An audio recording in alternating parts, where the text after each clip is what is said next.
Bom, está começando agora em São Paulo o 11º encontro de analistas de mercado promovido pela Scott Consultoria. Esse evento reúne analistas do mercado agropecuário entre os mais respeitados do país. E quem está lá e vai trazer informações ao vivo para a gente do que será debatido nesta manhã é Walter Pulga Júnior.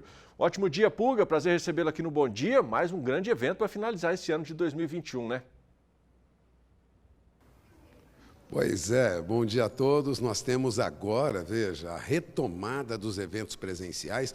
Ocorre lentamente, é verdade, mas tendem a acelerar aí neste final de ano e no próximo ano. Agora, eu gostaria de lembrar que esse é o 11º encontro de analistas promovido pela Scott Consultoria e que agora há pouco foi aberto pelo analista de mercado Felipe Fabbri, que é analista de mercado agropecuário, está aqui conosco. Bom, Fê, que nós temos, Felipe, é uma situação este ano atípica, né? O que preocupa hoje quem está no agronegócio e que será debatido aqui? Bom dia, Pulga, bom dia a todo mundo que está nos acompanhando. Nós temos aqui dois blocos, né? Primeiro ponto que a gente tem que levar em consideração, nós estamos iniciando agora o bloco de macroeconomia e os principais pontos que nós vamos levar em consideração no nosso debate estão relacionados com a situação do PIB brasileiro, onde esse crescimento mais lento que nós estamos vendo, nós estamos falando de um crescimento de 4,8 agora para 2021, mas em meio a uma queda de 4,10 em 2020. Então, como que esse crescimento comedido, o crescimento real comedido pode ser impactado pela inflação em alta, essa taxa de juros que vem crescente aí nos últimos meses em função da inflação, como ela pode influenciar também na questão de investimentos no mercado agropecuário e no consumo doméstico. Pegamos aí um pouquinho da pauta do câmbio, de olho nesse cenário internacional, né? A inflação nós estamos falando não só aqui no Brasil, mas no mercado global, uma situação que está afetando a todos. Então, como que esse câmbio ele pode influenciar o mercado agropecuário de maneira geral? Ele vai seguir firme, a gente vai ver um cenário de alta volatilidade para esse câmbio ou não? O que a gente pode esperar para isso? E, além disso, nós temos outros pontos importantes nesse bloco, já pensando na questão Brasil.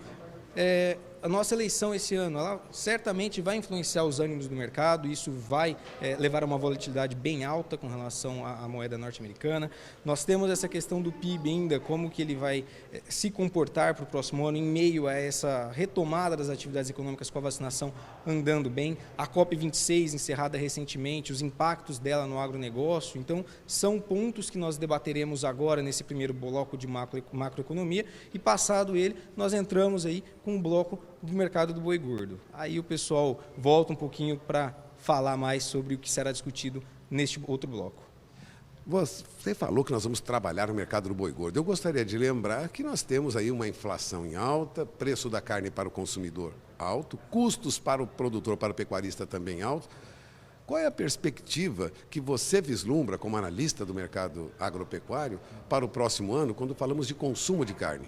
Olha, esse é um ponto que a gente tem que manter no radar, pensando que nós estamos em uma fase do ciclo pecuário ainda de retenção de fêmeas, então certamente nós podemos cravar que vai ser um ano, não cravar, mas nós podemos levar em conta que deve ser mais um ano de preços firmes para o boi gordo e isso deve levar a preços ainda elevados para a carne bovina, em meio a um cenário onde as concorrentes, a carne de aves, a carne de suínos, ela deve vir com um cenário um pouco mais confortável pensando nos custos de produção em função de uma produção de milho e soja até o momento melhor, né? Nós temos as expectativas da Conab aí de uma safra melhor para a próxima temporada, após um 2020 e 2021 bem turbulento com relação à safra, principalmente ao milho, e isso deve influenciar os preços das outras proteínas. Então, esse é um cenário que nós temos que ficar de olho. Em meio ao mercado do boi gordo com pouca oferta, as demais concorrentes podendo influenciar. E ainda lembrando, é claro, do mercado internacional. A situação na China ainda não está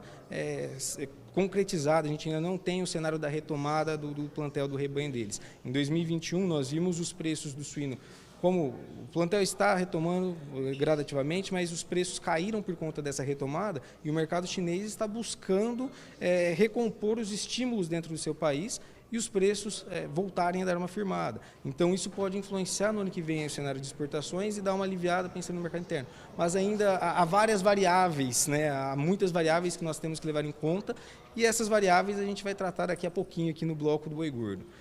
Você falou também sobre preocupação com a inflação, e isso mexe com o bolso do produtor, né? Inflação significa preços em alta não só para combustíveis, mas para veículos, para produtos, para alimentação em geral. A inflação preocupa para o ano que vem?